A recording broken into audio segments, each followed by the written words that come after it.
such a pleasure to have everyone here tonight. Chris Longmore from the class of 93 is spending time with us. As an undergraduate, Chris was a psychology major and very involved in many things at Loyola, including time with our community service program in the early 90s, as that was really in a very strong growth mode. And he can talk more about that. After graduating from Loyola, Chris pursued a law degree at a little place called Georgetown in Washington, also Jesuit. And we'll be hearing about his perspective on how he chose Georgetown and what that's led to. So today, in our current days here, he is an active lawyer, as well as a partner with his law firm of Dugan, McKissick, and Longmore. So he has his name on top of the door. We'll have to hear what that's all about, and all his and what that means to be a business owner as well as a lawyer. When he's not doing all of that, we look forward to him sharing a little bit about his family and where he lives, and then also his time with many service organizations and volunteer activities that he partakes in. I'll just highlight two and ask him to highlight others. One, he's very active with the St. Mary's County Chamber of Commerce, and another is the United Way. On a side personal note, I am on this call not only as the Director of Career Connections, but also as a proud alum of Loyola from the class of 95. And I had the good fortune of meeting Chris in the 90s, and we've stayed friends to this day. And so this has some fun personal vibes for me. You could say that we are all grown up. You never know. One of you might be interviewing another one on the screen in 20 years, slash 25, maybe 30, round numbers. I'll also share on this call is my husband, who's part of alumni engagement, Charlie Hebler, just to take any guesswork out of the mystery that we have the same last name. So Charlie and I attended Loyola together in the 90s. Charlie knows Chris as well. We are also joined by Penelope Fleury of our team in career services, and also Colleen Repko, who is part of alumni engagement as well. And then a very special guest, Aaron Sweezy, is joining us from Seattle University. And Aaron at one point was an administrator at Loyola when Chris Longmore was a student. So Aaron has chosen to chime in and jump in, and she's give a wave, Aaron. So Aaron is here as a friend and mentor, and I would imagine this is a really fulfilling moment for Aaron to watch Chris spend time with greyhounds. So here we all are, all grown up, the class, some of us from the 90s. So with no further ado, Chris, if you could spend a minute to just expand on that bio, reintroduce yourself to this group, and tell us a little bit about you, please. Sure. Thanks so much, Eileen. And thank you all for joining in tonight. I'm really excited to have a little bit of time with you. As Eileen mentioned, I'm an alum from the class of 93. And the primary, my real engagement with Loyola started, I think, my first or second week of Loyola with Aaron Sweezy, who's on the line now, getting involved. It was called the Community Service Office back then. Later changed to Center for Values and Service, and now, of course, it's Center for Community Service and Justice. And that really got me engaged in Loyola and helped me really develop and find the community there that Eileen and Charlie and I were talking briefly before. We still have friends, 25, 30 years later, and we see each other for the first time in years, and it's like no time has passed. And we just had that connection because we were all there together, and we shared so many things together, but we just know the type of people we all are and feel comfortable. So Loyola is very near and dear to my heart. So it's great to be able to help out here. So again, I was there in the 90s, in the early 90s. I was a psychology major. I think, and Aaron might not remember this, I think that was my fourth or fifth major. That's the one I kind of landed on. I had a real hard time figuring out what I wanted to do while I was there. And I ended up with that, and I loved it. When it came time to graduate, I wasn't quite sure what I was going to do after Loyola. I'd taken the LSAT to have that option, but I actually took a year off and thought about doing the Jesuit Volunteer Corps. I came real close to doing that, but I ended up doing a different type of sort of community service type of engagement where Maryland had just enacted the first community service requirement for high school students at the time. And they hired me as what's called a YES ambassador to go around and talk to students around the state, try to get them engaged in community service. So I got to do some policy work with that. And that's right when AmeriCorps was started, if any of you are familiar with that, and was kind of, we had an ambassador in 10 different states. I was the one from Maryland, and we kind of advised on that as they were standing it up, which was a great experience. I applied for law school during that year and decided to take the plunge and go to law school. I did end up at Georgetown, which I absolutely loved as a school. It was great to have that Jesuit connection. That was one of the reasons I was drawn to it. And, you know, obviously it's kind of a national school. So I like that side of it. I started there in '94, so a year or so after Loyola. Was there for 3 years. Very hard academically, but really worth it. Made some other great friends there. And when I got done with law school, I was lucky enough to be able to clerk with a federal judge in Baltimore. So they have a trial court in Baltimore, right downtown, not far from Camden Yards. I was there for a year, which is kind of assisting a judge in all his cases. We actually had the first death penalty case in Maryland since they had reinstituted it federally, which was emotionally very difficult to go through. It was a big 6-month drug conspiracy case, which was kind of dealing with a lot of, you know, tough issues, and also dealing in areas where I'd done a lot of volunteer work through Loyola. So that was kind of the first tie into my next career with kind of where my heart was with Baltimore and some of the kids we'd worked with in those programs. I love that experience. That was, if you could get one of those after law school, they're great because you really kind of learn your craft, where law school is more academic. That was a time where I got to see other lawyers practice. I got to see a bunch of trials. And from there, I started with a law firm in DC called Hogan and Hartson at the time, which had, I think, about 300 lawyers in our DC office when I started. So it was a kind of little fish in a really big pond starting out there. Got to see what a really big international law firm was. I did white collar criminal defense type stuff. So we had political clients, we had securities fraud, we had all sorts of stuff along those lines. And I decided pretty quickly I didn't like that big of a firm. I didn't like necessarily being in a place that huge, although it was a great experience. So they were opening an office in Los Angeles, of all places, and asked if anybody felt like going out there for a few weeks to help set it up. And I went out there and kind of really enjoyed it and ended up staying for a little over a year and practiced out there.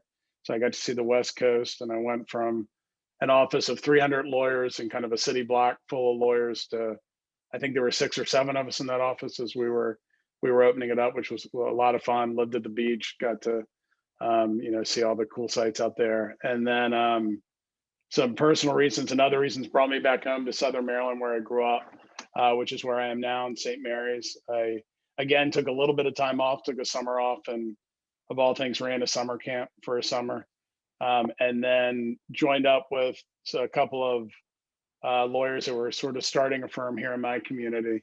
And I've been there for 21 years since then. So now I was there as what they call an associate in the beginning, where you just kind of work for them. And after about 4 years, they made me their partner. And we've been partners kind of ever since. Now I think we got 10 lawyers now, and about 30 to 35 people total in the firm. So we got a pretty good sized firm for where I'm at in St. Mary's County. So that was kind of the path I sort of took to get to where I am. So That's amazing. I think I'd forgotten the California part. yeah, it was really kind of random. You know, I was in a, so one of the things I love about law is there's a whole bunch of different options of what you can do with it. And I was, just like I was at Loyola, I wasn't quite sure. I had friends who had completely figured out what they wanted to do coming into Loyola and coming out of Loyola. They knew their direction. You know, most of them have loved it and have taken that direction. I went back and forth over and over again on where I wanted to end up. And coming out of law school, I thought it'd be great to do the big international, big firm. It was in DC where there's a ton of lawyers. Congress is there. You could go sit and watch Supreme Court cases when you had time. You could do all sorts of stuff. One of the lawyers in that office was actually John Roberts, who's the Chief Justice of the Supreme Court now. So I actually got to do a little bit of work for him. I mean, he wouldn't know who I was, but I was like 3 lawyers down from him. But I did like an hour of research one day for one of his briefs. So that's my claim to fame with him. But I knew after a while I didn't like that like big feel of it was a little less personal. It was more working with really big corporations. And they asked me to go out there again just temporarily while they hired somebody out there. And the lawyer there was from DC. He was he liked the same sports teams I liked growing up. We talked for a day and he said, look, I think we get along. Why don't you stay out here for a year and just see if you like it? So just kind of on a whim, I did that. I wasn't married yet and didn't, had the ability to kind of just jump up and leave. So I did. So I lived right on the beach in a little town called Manhattan Beach, right outside LA. It was a lot of fun. It was good. Amazing. Good I time. wish I knew that. We would have come visit. We missed that memo. Yeah, no, it was almost too short. I was only there a year. So, Chris, you mentioned kind of that word like, discernment, or you had to think about it, or you weren't sure what was next. You said that a couple of times. How about for those students tonight? Can you walk through a little bit about your process with Georgetown, or what schools to apply to, what schools you maybe, weren't as interested in? Can you kind of walk through that decision? Yeah, absolutely. So so I applied to, I think, 3 or 4 schools, and I had a feeling at that point that I definitely wanted to do law school. I wasn't sure if I was going to work another year or 2 and then go to law school or not. So I applied to the ones. I looked at University of Maryland. I looked at Catholic. I looked at Georgetown. All had great programs. And I think there's different strengths to different schools. So like my 2 partners went to University of Maryland. They really liked it there. If you're going to end up as like a lawyer in the state of Maryland, that's a great place to go because they have an alumni network that is great for them. So if you kind of have a sense of where you want to be geographically, in some ways it's almost better for them because when they have a question about a case locally, they have a ton of alumni networks they can go to.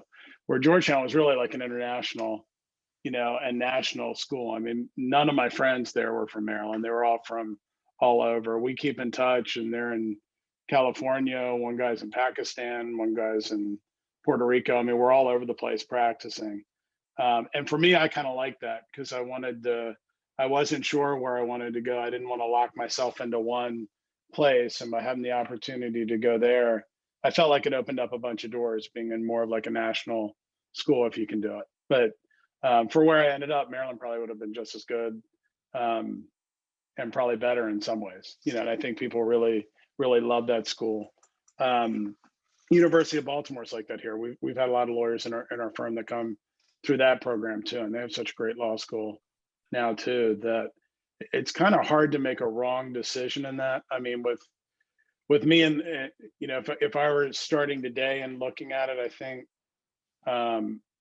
those would be the things I would think about. Is do you have a sense of where you want to be, and if you don't, like keep as many options as you can for you. That's what I was trying to do until I figured out where I wanted to kind of end up. I wouldn't have had the opportunity to go to the big firms as easily, if I chose another schools. Like they just opened some doors for me.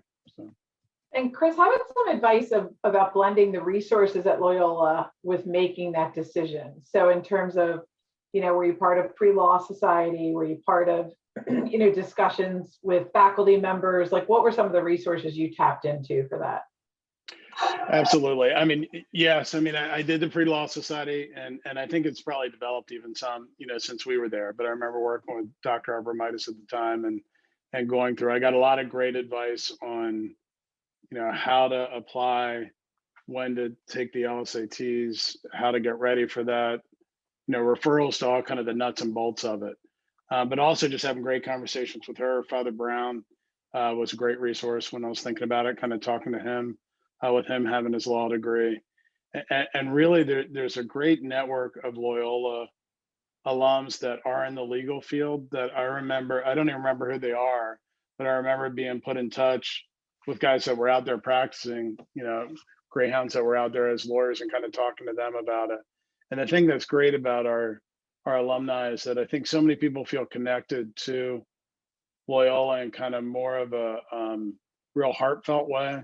They love it when people reach out to them. Like I get emails every now and then from students at Loyola that are thinking about it. And it's just I just love getting them because I feel that connection. So I think those alumni networks are great as well. So that's some of the stuff.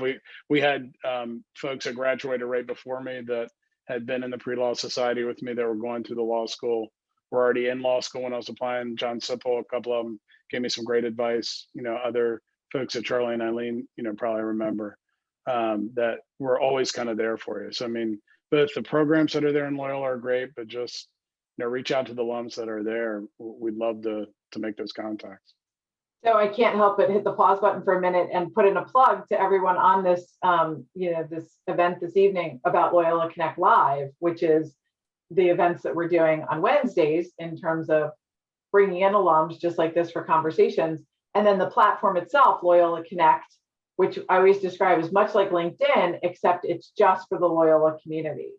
And so that platform can be accessed off of the Career Services website. Maybe you could put the link in the chat as well tonight for you. I'll do that for you. But Loyola Connect is filled with alumni who we are over 2,500 strong on that platform, who have all volunteered to be on a platform to give and share career advice from all facets, all industries. So as I often tell students in one-on-one appointments, if they had that platform when I was at Loyola, I never would have gone to class. I would have been all day long. What do you do? What do you do? Tell me about your job. Tell me about your job, which might be why I have the job I have today. But I joke. I mean, it is 2,500 strong. You don't have to find a phone number. You don't have to dig around. It's just an amazing platform. So we encourage everyone to use that. What are your thoughts on, kind of how now you've blended your time at Loyola, a Jesuit education, dedication to service, and the law industry? Like, what does it mean to you? Like, how does that all kind of come together in your sort of, we'll call recipe of life? Like, how does that all, what are some examples maybe you could share with this group, or, even some things you're proud of with the way you've blended all that together? Sure. I mean, law school was the first year of law school was really kind of challenging with that. Like, even though Georgetown was a Jesuit school, it's so much more academic is kind of everything when you start out in law school. So I felt a disconnect the first couple of months of that, starting a new place. Everybody was so focused on just academics, where I was, Aaron will remember, I was used to academics wasn't necessarily second, but it was on par with the community service stuff that we'd done at Loyola. It was important to me to continue that. And the nice thing about Georgetown is they did have some of those programs that I ended up connecting with, found other like-minded people. We volunteered at a place called Martha's Table, I think was the name of it, in DC. And we did some other volunteer work to our first year that reminded me that having that as part of what you're doing, no matter how busy you are, really makes you better at everything you kind of do and kind of strengthens you in every way. As I've gone on in law, it can be a challenge to do it, but one thing that I've noticed is it's almost that little voice that's in your head as you make all your decisions, trying to find places that allow you to continue to grow in that. So like that first law firm I went to, the whole reason I went there was they had a big pro bono program where you were able to go out into the community and use your law skills now to do stuff. So the first case I ever argued in court was a pro bono criminal case, for a guy that I can still remember his name, still see his face. It was my first client. I got to help him. And I remember sitting down and asking about his background, where he said, "You're the first lawyer to ever ask me about that. Most just say, what did I do? And here's what you can get as far as a sentence." They didn't understand. He was really surprised by that.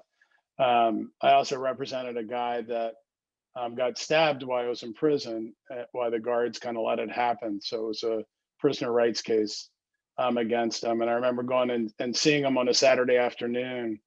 And he looked at me and he's like, "I've never had no lawyers come here on a Saturday to meet with those guys." Like, the guards didn't know what to do with me. And those kind of individual connections they kind of keep you grounded in what you really want to do. And one of the things I love about switching from the big firm where there really was a difficulty scheduling wise, because it's a real intense pace and you work 70, 80 hours a week sometimes, is being in the firm that I'm in now. It's still like that. I mean, we run a business and we're lawyers, my two partners and I, so it keeps you really busy, but I have a lot more flexibility in taking the type of work that I want and being able to do what I want to do, even though it's probably less lucrative than staying at the big places.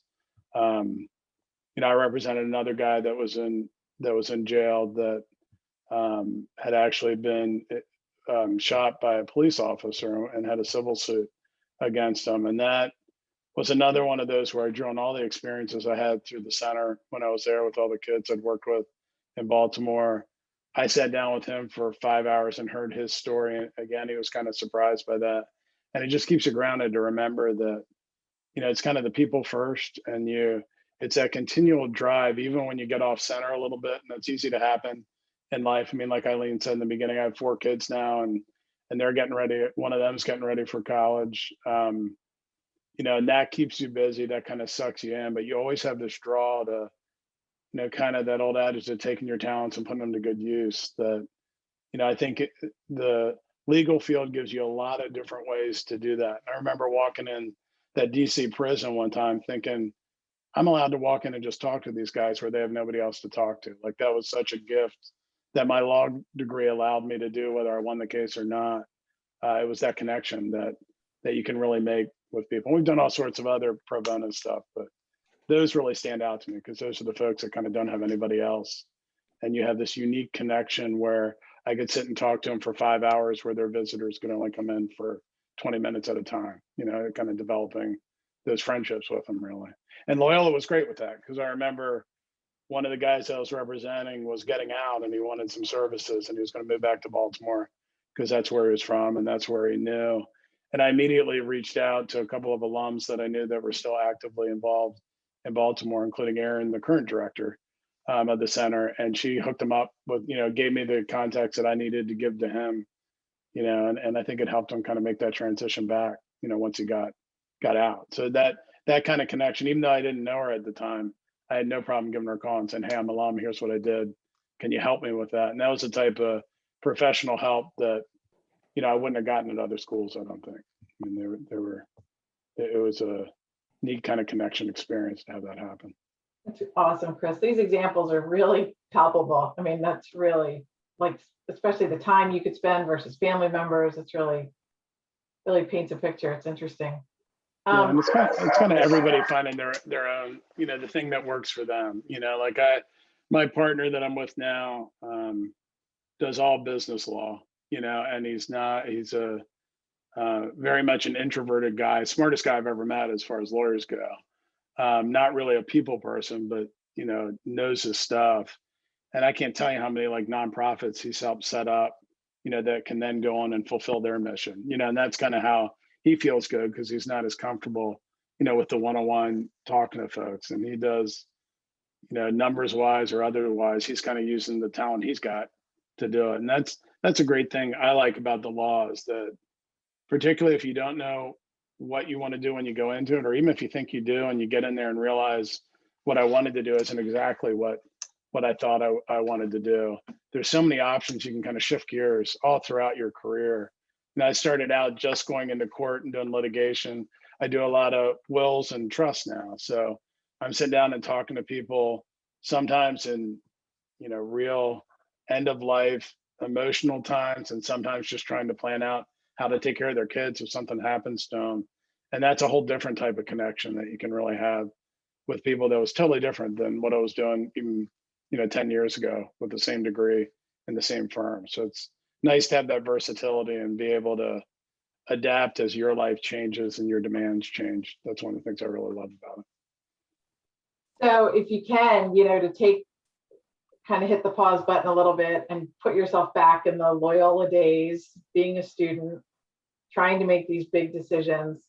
How about that thought of, what advice would you give this group of students in terms of, the path they choose, the way they choose it, the opportunities to take advantage of at Loyola? Like, what would you tell kind of your college self? Right. Now, that's a loaded question. It's a great one. The thing that I've always felt like in a really heartfelt way is that it's not kind of a rush to be the first one to get somewhere or to be the first one to decide what you want to do, but really kind of knowing in your heart when it's time for you to make a decision to do something, and not feel like just because you're, you know, a first year student or a senior or whenever it is that you feel like I got to make a decision now because I got to know what I'm going to do. You know, all my friends know what's happening. You know, if you know what it is, that's great. Run with it. And there's so many resources. And don't be afraid to take advantage of them. Don't be afraid to walk into an administrator or professor's office or give them a call or shoot them an email and say, hey, do you have a few minutes for me to talk to you about it? Because that really is what everyone I've met in the Loyola community and in the alumni community, you know, extended, everybody loves that because it really is a community that we're kind of a part of. But if you're not quite sure where you're going, you know, I tell my kids this all the time. I mean, they ask them when they started high school, what do you want to be, you know, when you're an adult? And my kids don't know that because they're still trying to figure it out. It's okay to do that. And if you don't know what you want to do, try to have an avenue that gives you some options down the road. I mean, I can remember walking into law school my first day, wondering if I just made a mistake. There's all these people saying all the Ivy League schools they're from, and they were all trying to prove they were the smartest one in the room day one. And that's not really my style. And I felt kind of lost. And I was walking there, I'm like, why am I doing this? You know, they're saying we want to be corporate lawyers or we want to be, you know, litigators, and here's a firm I want to go to. And I had no idea what they were talking about because that wasn't the way I was. And I remember walking there thinking, you know, I made a decision because this is something I'm interested in. I'm just going to take advantage of where I'm at when I'm there and like meet as many people as I can, try as many different things as are out there. Because, you know, both at Loyola when you're an undergrad and if you go to law school, in law school, there's so many different things you can try that it's a great time to be able to do that and just enjoy the process of where you're at and try not to look too far beyond to where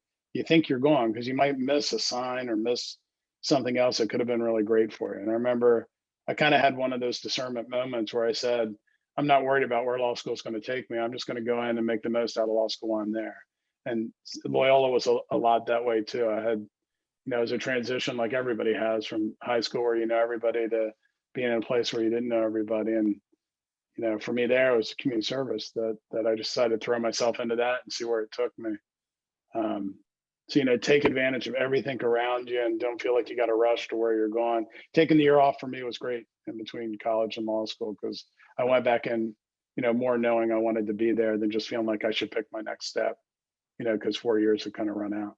So that was Fantastic. Well, Chris, I'm sure we could go on for a long time and there's many, many things we could ask you, but in the spirit of time and the way that you've shared so many things, we just want to say thank you for being part of this tonight. And we look forward to being able to see your name more and see you as part of our community more and take part in more events like this. So we're really grateful. Thanks so much. great. Thank you. I've really enjoyed it. Thanks.